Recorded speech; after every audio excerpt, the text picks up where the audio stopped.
Chapter 30. On Parole. I was wakened, indeed we were all wakened, for I could see even the sentinel shake himself together from where he had fallen against the doorpost, by a clear, hearty voice hailing us from the margin of the wood. "Blockhouse ahoy!" it cried. "Here's the doctor!" And the doctor it was. Although I was glad to hear the sound, yet my gladness was not without admixture. I remembered with confusion my insubordinate and stealthy conduct, and when I saw where it had brought me, among what companions and surrounded by what dangers, I felt ashamed to look him in the face. He must have risen in the dark, for the day had hardly come, and when I ran to a loophole and looked out, I saw him standing, like Silver once before, up to the mid-leg in creeping vapour. "You, doctor! Top of the morning to you, sir!" cried Silver, broad awake and beaming with good nature in a moment. "Bright and early, to be sure, and it's the early bird, as the saying goes, that gets the rations. George, shake up your timbers, son, and help Dr. Livesey over the ship's side. All a doing well, your patience was, all well and merry." So he pattered on, standing on the hilltop with his crutch under his elbow and one hand upon the side of the log-house, quite the old John in voice, manner and expression. "We've quite a surprise for you too, sir," he continued. "We've a little stranger here. A new boarder and lodger, sir, and looking fit and taut as a fiddle. Slept like a supercargo, he did, right alongside of John. Stem to stem we was, all night." Dr. Livesey was by this time across the stockade and pretty near the cook, and I could hear the alteration in his voice as he said, "Not Jim?" "The very same Jim as ever was," says Silver. The doctor stopped outright, although he did not speak, and it was some seconds before he seemed able to move. "Well, well," he said at last. "Duty first and pleasure afterwards, as you might have said yourself, Silver. Let us overhaul these patients of yours." A moment afterwards he had entered the blockhouse, and with one grim nod to me, proceeded with his work among the sick.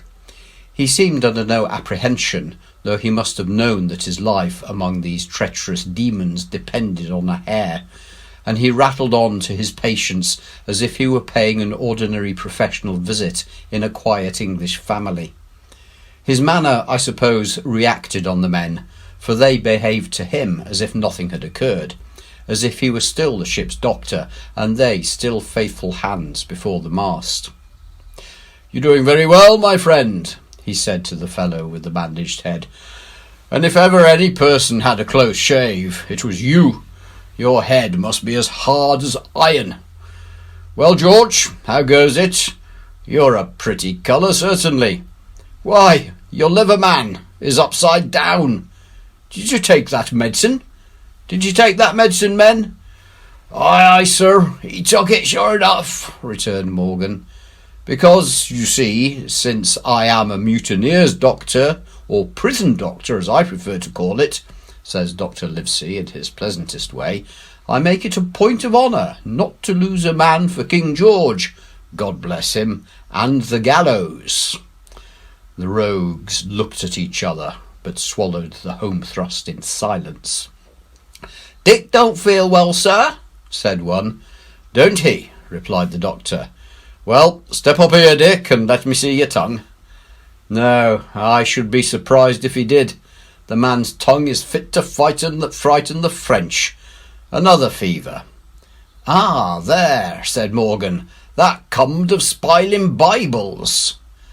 "That comes, as you call it, of being arrant asses," retorted the doctor, "and not having sense enough to know honest air from poison, and the dry land from a vile pestiferous slough. I think it most probable, though of course it's only an opinion, that you'll all have the deuce to pay before you get that malaria out of your systems. Camp in a bog, would ye, Silver? I'm surprised at you. You're less of a fool than many, take you all round. but you don't appear to me to have the rudiments of a notion of the rules of health. Well, he added, after he had dosed them round and they had taken his prescriptions with really laughable humility, more like charity schoolchildren than blood-guilty mutineers and pirates. Well, that's done for today. And now I should wish to have a talk with that boy, please. And he nodded his head in my direction carelessly. George Merry was at the door, spitting and spluttering over some bad-tasting medicine. But at the first word of the doctor's proposal, he swung round with a deep flush and cried, "No!" and swore. Silver struck the barrel with his open hand. "Silence!" he roared, and looked about him positively like a lion. "Doctor," he went on in his usual tones, "I was a-thinking of that, knowing as you had a fancy for the boy. We're all humbly grateful for your kindness, and as you see, puts faith in you and takes the drugs down like that much grog. And I take it I've found a way as'll suit all. Hawkins, will you give your word of honour, as a young gentleman, for a young gentleman you are, although poor born, your word of honour not to slip your cable?" I readily gave the pledge required. "Then, doctor," said Silver, "you just step outside of that stockade, and once you're there I'll bring the boy down on the inside, and I reckon you can yarn through the spars. Good day to you, sir, and all our duties to the squire and Captain Smollett." The explosion of disapproval, which nothing but Silver's black looks had restrained, broke out immediately the doctor had left the house. Silver was roundly accused of playing double, of trying to make a separate peace for himself, of sacrificing the interests of his accomplices and victims, and, in one word, of the identical exact thing that he was doing. It seemed to me so obvious in this case that I could not imagine how he was to turn their anger. But he was twice the man the rest were, and his last night's victory had given him a huge preponderance on their minds. He called them all fools and dolts, as you can imagine, said it was necessary I should talk to the doctor, fluttered the chart in their faces, asked them if they could afford to break the treaty the very day they were bound to treasure hunting. "No, by thunder!" he cried. "Let us must break the treaty when the time comes. Until then, I'll gammon that doctor if I have to oil his boots with brandy." And then he bade them get the fire lit, and stalked out upon his crutch with his hand on my shoulder, leaving them in a disarray and silenced by his volubility rather than convinced. "Slow, lad, slow," he said. "They might round upon us in a twinkle of an eye if we was seen to hurry." Very deliberately, then, did we advance across the sand to where the doctor awaited us on the other side of the stockade. And as soon as we were within easy speaking distance, Silver stopped.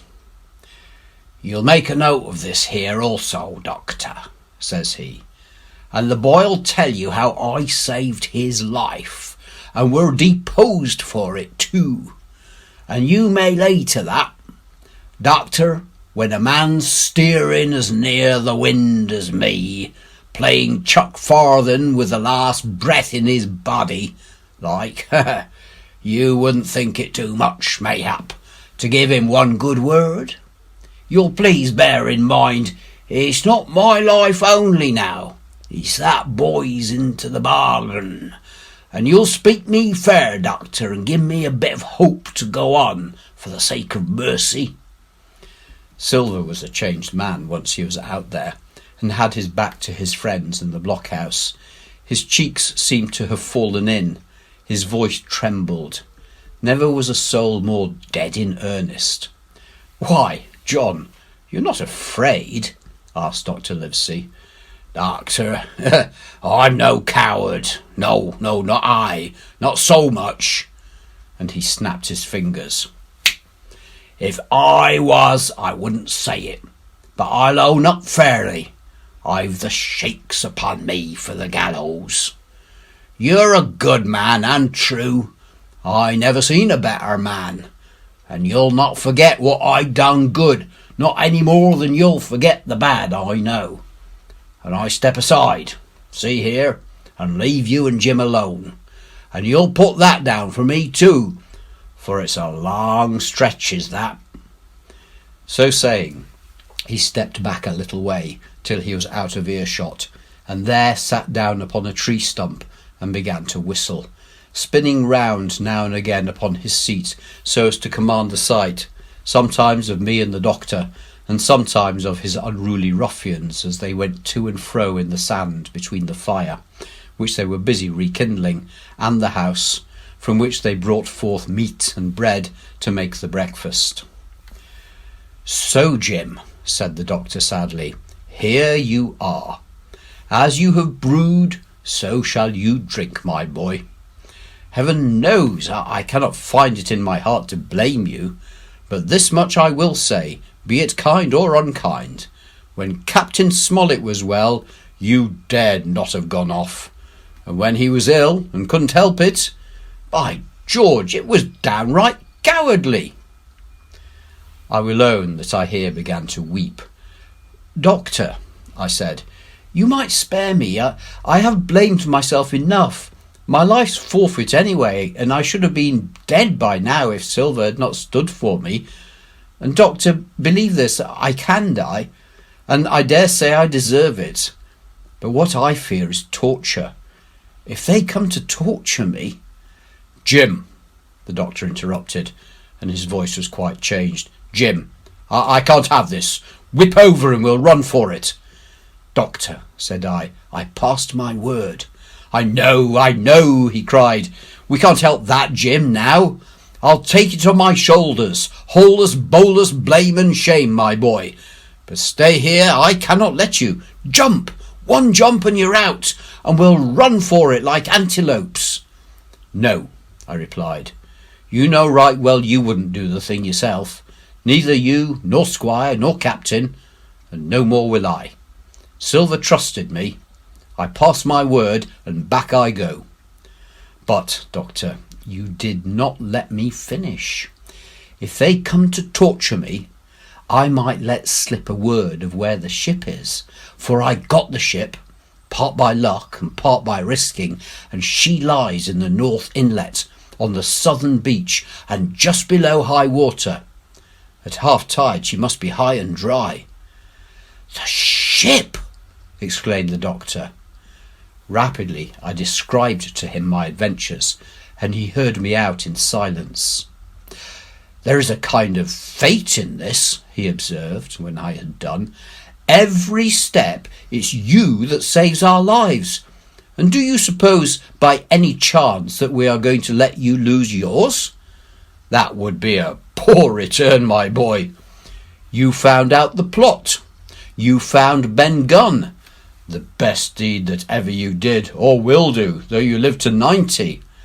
Oh, by Jupiter, and talking of Ben Gunn, why, this is the mischief in person. Silver, he cried. Silver! I'll give you a piece of advice, he continued, as the cook drew near again. Don't you be in any great hurry after that treasure. Why, sir, I do my passable, which that ain't, said Silver. I can only, asking your pardon, save my life and the boys by seeking for that treasure, and you may lay to that. Well, Silver, replied the doctor, if that is so, I'll go one step further.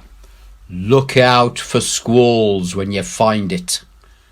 Sir, said Silver, as between man and man, that's too much and too little.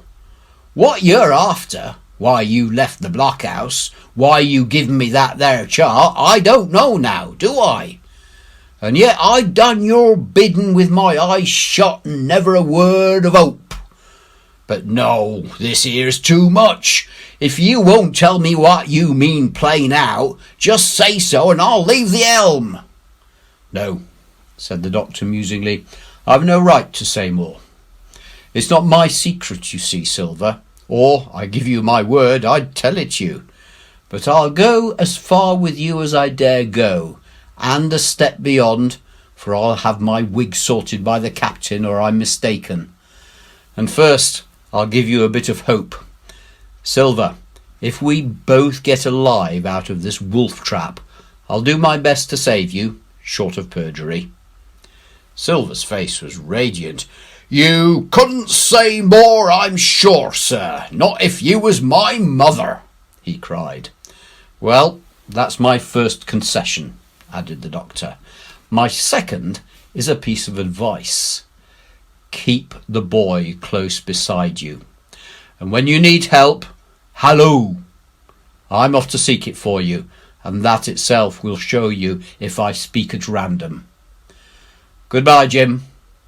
And Dr. Livesey shook hands with me through the stockade, nodded to Silver, and set off at a brisk pace into the wood.